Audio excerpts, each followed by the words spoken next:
That thought. Joining us now by phone is Democratic presidential candidate Hillary Clinton. Thanks very much, Secretary Clinton, for being with us. First of all, just a few minutes ago, at a campaign rally in Mississippi, Secretary Clinton, Donald Trump called you a bigot. He'd been calling your policies bigoted. Tonight, he actually called you a bigot. How do you respond to that? Oh, Anderson, it reminds me of that great saying that Maya Angelou had, that when someone shows you who they are, believe them the first time. And Donald Trump has shown us who he is, and we ought to believe him. He is taking a hate movement mainstream. He's brought it into his campaign. He's bringing it to our communities and our countries. And, you know, someone who's questioned the citizenship of the first African-American president, who has courted white supremacists, who's been sued for housing discrimination against communities of color, who's attacked a judge for his Mexican heritage and promised a mass deportation force, is someone who is, you know, very much peddling bigotry and prejudice and paranoia. I will have more to say about this tomorrow when I give a speech in Reno. Well, let me ask you about something else Donald Trump has said that you've been peddling. He also said today, quote, that you sold favors and access in exchange for cash from people who donated to the Clinton Foundation. Now, I know you point to the life-saving work for the foundation that the foundation's done over the years, getting low-cost HIV drugs and other things. I know you deny the charges that Mr. Trump is making there, but at the very least, there is an appearance of a conflict of interest with the foundation. You've agreed to make changes. If you're elected, why not just make those changes now? Have your husband step away from the foundation now? Well, first, what Trump has said is ridiculous. My work as Secretary of State was not influenced by any outside forces. I made policy decisions based on what I thought was right to keep Americans safe and to protect U.S. interests abroad. No wild political attack by Donald Trump is going to change that. And, in fact, the State Department has said itself that there is no evidence of any kind of impropriety at all. Now, I think it's important to recognize that the foundation, which does do life-saving work and is so well respected here in our country and around the world, has been doing this work for a number of years. And in 2009, they took steps that went above and beyond all legal requirements and, indeed, all standard requirements followed by every other charitable organization, voluntarily disclosing donors, significantly reducing sources of funding, even to the point of of those funding being involved in providing medication to treat HIV/AIDS.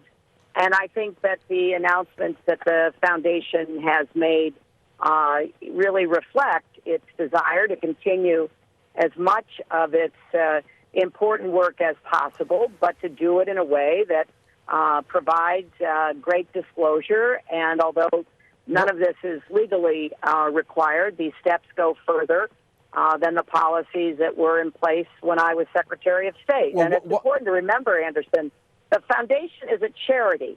Neither my husband nor I have ever drawn a salary from it. You know more about the foundation than you know about anything concerning Donald Trump's wealth, his business, his tax returns. I think it's quite remarkable. His refusal to release his tax returns is even more concerning. Given the recent news that his businesses are hundreds of millions of dollars in debt to big banks, including the state-owned Bank of China and business groups with ties to the Kremlin. Yes, we did provide a lot of life-saving work. I'm proud of the work that my husband started, and he did. We provided a massive amount of information. But why was it okay? Trump doesn't release his tax returns and is indebted to foreign banks and foreign lenders. Why was it okay for the Clinton Foundation to accept foreign donations when you were Secretary of State, but it wouldn't be okay if you were president? Well, what we did when I was Secretary of State, as I said, went above and beyond anything that was required, anything that any charitable organization has to do. Now, obviously, if I am president, there will be some unique circumstances, and that's why the foundation has laid out additional unprecedented But didn't those unique steps that it would circumstances take exist when you were if I Secretary of am State? elected. Didn't those unique circumstances No, exist? no. Look, Anderson, I know there's a lot of smoke and there's no fire. This AP report, put it in context. It excludes nearly 2,000 meetings I had with world leaders, plus countless other meetings with U.S. government officials when I was Secretary of State. It looked at a small portion of my time, and it drew the conclusion and made the suggestion that my meetings with people like the late, great Elie Wiesel or Melinda Gates or the Nobel Prize winner Muhammad Yunus were somehow due to connections with the foundation instead of their status as highly respected global leaders. That is absurd. These are people I was proud to meet with, who any Secretary of State would have been proud to meet with, to hear about their work and their insight. Let me ask you, according to the New York Times report, you told FBI investigators that former Secretary of State Colin Powell advised you to use a personal email account. His response to that this past weekend was reportedly, quote, her people are trying to pin it on me, and that, quote, the truth is she was using, talking about the private email server, for a year before I sent her a memo telling her what I did. He's talking about the private email account. Did you say that to FBI investigators? And is Secretary Powell right? Were you using this private email server prior to your conversation with him?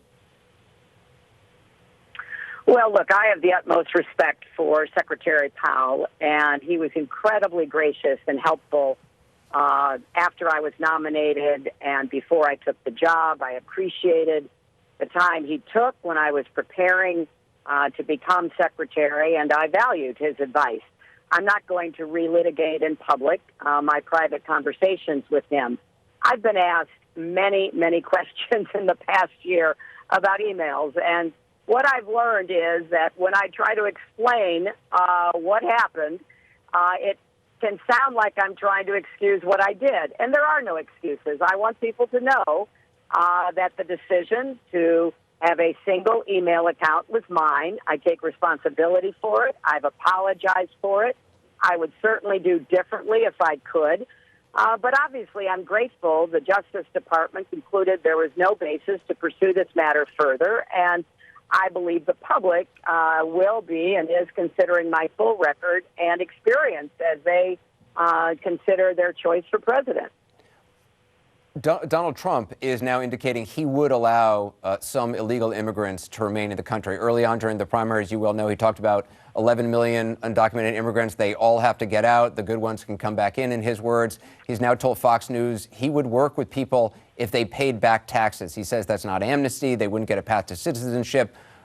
What do you make of what appears to be quite a big shift by him on this, if this, in fact, is his policy moving forward? Well, my understanding is that the comment you just referred to was the third different position he took yesterday on immigration. Somebody has told him, I guess the latest people that he's consulting, how damaging his statements have been, how terrible his deportation plan is, how offensive his views on immigrants have been from the very first day of his campaign. So he's trying to do, a kind of a shuffle here. But I think we need to look at the entire context. We need to believe him when he bullies and threatens to throw out every immigrant in the country. And certainly when he changes his position 3 times in one day, it sends a message that it's just a desperate effort to try to land somewhere that isn't as, devastating to his campaign as his comments and his positions have been up until now. Finally, Secretary Clinton, you haven't done a press conference in more than 260 days. In terms of your public appearances, your media strategy, there's a report in Politico that indicates your allies believe that by keeping a low profile, a relatively low profile, you can essentially run out the clock on Trump, keep the focus on Trump. How do you respond to that? Will you give a press conference? Well, Anderson, I'm talking to you right now, and I've given, I think, way in excess of 300 interviews this year. So I'm going to continue talking with the press and answering questions. And why not give a press conference, though, with a lot of different reporters? Well, I've got a lot that I have been sharing with the press, talking to the press, as I'm doing with you right now. So stay tuned. There'll be a lot of different opportunities for me to talk to the press, and as well as continuing to talk to the American public. Well, we appreciate you talking to us tonight, but I know a lot of other reporters who would love the chance to address you during a press conference, so I'm throwing that out there. Secretary Clinton, thank you very much. Thank you. Good to talk to you, Anderson. Bye-bye. Bye-bye. I'm going to go back to David Axelrod, who's been listening in. It's interesting. That was Secretary Clinton's first television interview, at least on a national level that I know about, in almost a month. What did you make of it? Well, she played some offense and she played some defense. She came and she delivered the message that she wanted to deliver, accusing Donald Trump of taking a hate movement mainstream. And I think, as she said, we'll hear a lot about that tomorrow. And that was what she wanted to talk about. She also obviously knew she was going to have to talk about some things that she didn't want to talk about, including the Clinton Foundation flap. She said there was smoke but no fire. And as I told you before she joined us, I tend to agree with her on that. The problem for her is that there's often smoke, and that has followed her around like a cloud, and that has created some of the problems that she's created. On the other hand, when she was asked, when you asked her about the emails, I thought she gave maybe the best answer I've heard her give, which is to say, every time I talk about this and try and explain what happened, it sounds like I'm making excuses, and there are no excuses. And she took responsibility. That was the cleanest handling of that question that I've heard her give. So again, she scored some points on offense. She parried gamely on defense. And she didn't commit to holding a press conference between now and the election. So she probably considers it time well spent. David Axelrod, I appreciate you being with us, on the panel to join us again. It's interesting, Brian, because as you'll know, in interviews like this, you only have a certain amount of time. Clearly, she does not want to talk about what Colin Powell said to her or did not say to her. Condoleezza Rice, her office was reached out to, and the spokesperson for Condoleezza Rice said Condoleezza Rice has no memory of there being a conversation between Colin Powell and Secretary Clinton at a dinner at Madeleine Albright's house where Powell recommended about using private email. Both Clinton and Trump this month have been avoiding television interviews interviewers like you. I'm struck by the fact that she chose to call in tonight at a moment where Donald Trump has been all over the news, making news every single day. I thought it was striking that she did not answer your question about press conferences. She is acting in some ways like she is already president by not acknowledging the importance of a press conference and the uniqueness of a press conference. It makes me wonder how accessible she would be in the White House as president.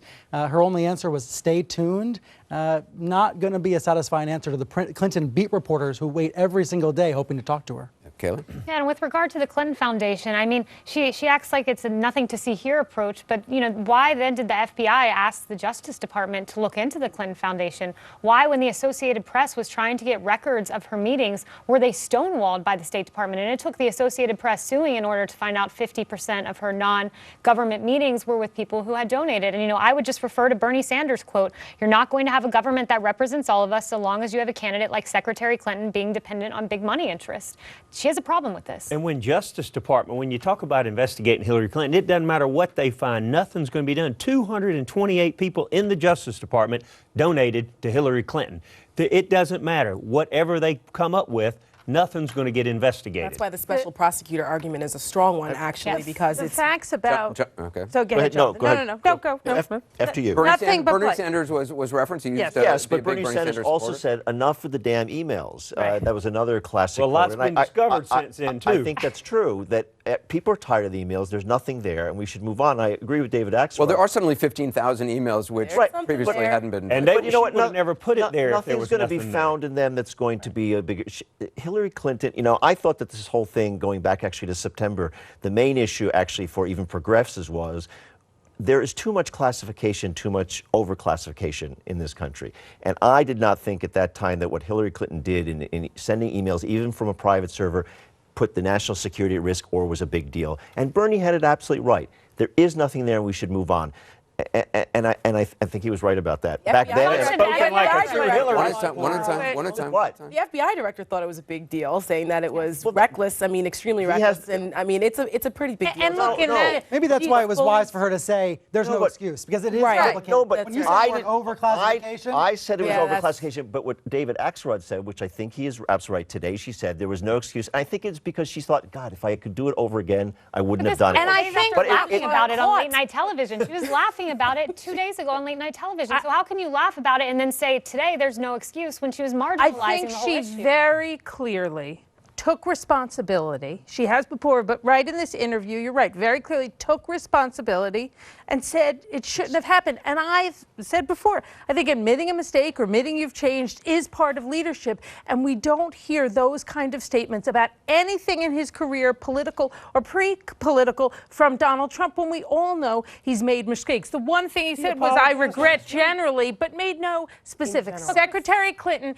is taking responsibility that this shouldn't have happened. That said, I just want to again go back to the AP's reporting, which has been criticized by many national news outlets and others as showing a cherry-picked 50%. And again, if you look at who would give to something like the Clinton Foundation, it's international humanitarians, people who have international interests.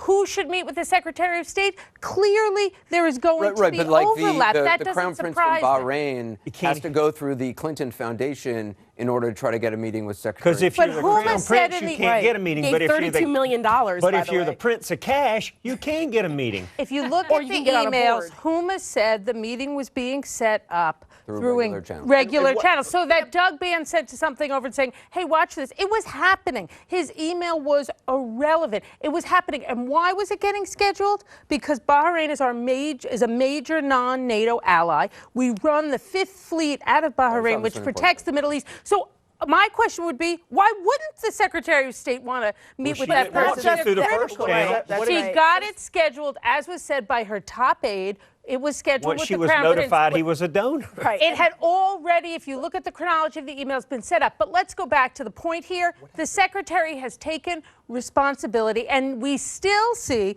the same kind of right-wing organizations that have attacked her and her husband for 30 years trying to do it again. So and the we're AP's distract- right wing? The AP, many news outlets They were just have mistaken. taken how the AP New York reported. Times? And it took them And- 3 years to get the information. They had to sue to get it. Well, That New York is not Times, unusual too. with That's- people's schedules come in on. government, right or wrong. But the AP's reporting on this, cherry picking half of them, has been criticized by people all over It the hadn't been. It's spectrum. not true. Oh, it No. absolutely Separate- has. No, and there's a One at a time, reason. one at a time, Kelly. There's a reason Democratic Governor Ed Rendell says shut the foundation down. There's a reason he came out today and said I wouldn't have handled it the way that she did. And if she's taking responsibility, why then go on late night television and laugh about your emails? If Donald Trump, after he apologized, went on Stephen Colbert the next night and laughed about the fact that he had apologized, we'd all be sitting here criticizing him. When you take responsibility, you don't peg it on Colin Powell, and you certainly don't go on late night television and laugh about the And I think she situation. clearly did not peg it on Colin Powell in the conversation right now, not at all. And if we were to close down the Clinton Foundation kind of immediately, without planning, without thought, without transition work, you would see, you know who would care about that? The millions and tens of millions of Some people other who've gotten charity free could have sued them, HIV by drugs, the way. the people who've gotten malaria drugs, the people who are being helped That's when the there's easy crisis. sale to throw the Right, fire that's right. sale. that's why It she needs to be is- doing no, it interviews. They have is failed to point this out, I think. relevant. Because you know what? It's Somebody easy else for can us take to it over. say, You're saying who you're cares saying about you're saying the Andre. HIV? You're saying someone else can take over. The Clintons don't have to be involved with it. They just are the source of raising the money.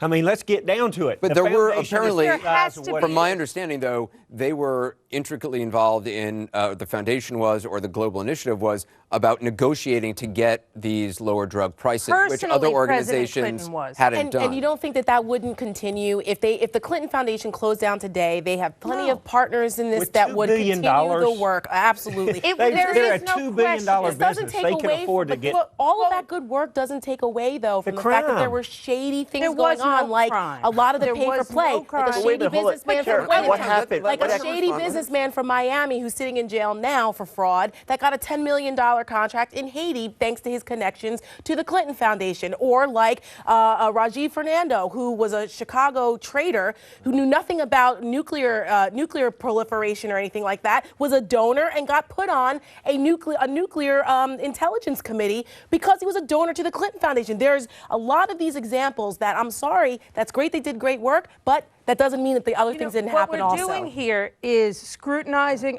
a foundation that everyone, we even heard Kellyanne Conway say it last night, believes has done not just good work, but life-saving We all work. do. The And then mafia did good right, work too in places, but they still And went we're to jail. glossing over serious facts about the record, the history of Donald Trump. We saw that in the story about the Department of Justice lawsuits. We saw that in the secondary follow-up by the Department of Justice that was covered tonight. We've seen that in him defaulting on small business people all across the country. We've seen that in him attacking a judge who was on the kill list. I don't think we've had any paucity of reporting on Donald Trump, and certainly talking about it an awful lot tonight. I mean, I think it's totally fair to look at Donald Trump's record and also to look at the record of the Clinton Foundation. But we have to then appreciate and recognize and not kind of write it I off agree with as her on something nothing she when said they've tonight. saved millions of lives. She said we need to believe Donald Trump, and he said he's going to make America great again. She also said, I think, the headline tomorrow morning, and the headline she wants tomorrow morning, but also I thought the most newsworthy quote, he is taking a hate movement mainstream. Yes. That's And obviously that's the true. message she's going to be sending tomorrow. But I think for Clinton supporters who do not want to hear about this foundation anymore, that line, that very dramatic line, is what's going to be analyzed. And that's So, a- so that's is that true. what this speech tomorrow is about? Is it? It's not just perhaps reaching out to African Americans for the Clinton campaign, but also changing the discussion from the Clinton Foundation. It's The first thing she 100%. said to you was about birtherism, tying Trump to the birther movement, pointing out the first African American president was delegitimized by that was Trump. I just want to say, we spend all this time on emails and foundation, and we never get to debating the differences between the two parties and two candidates on $15 an hour minimum wage, on college tuition, all the things that really are going to matter to how actual working Americans who are cuts. watching You're this absolutely right show about that. survive day to day. I feel like this is like descended into this obsession about emails and foundation that has really nothing to do with the It average has a lot of American. relevance to do because with- No, here's the it's thing, nonsense. It was really, it was No, you guys- really You said offensive. it. It's nonsense. Let's It your was really response. offensive to hear her say that he's taking a hate movement mainstream because, look, more Republican voters turned out for Trump than ever in Republican presidential history. We are not a They hate weren't all group. He Republicans. is about giving people a voice in their government again, which is exactly what the Clinton Foundation took away. The statement is true. We are out of time. I don't know if that's good news or bad news. Out of time. That does it for us. Thanks very much for watching. CNN Tonight with Don Lemon starts now.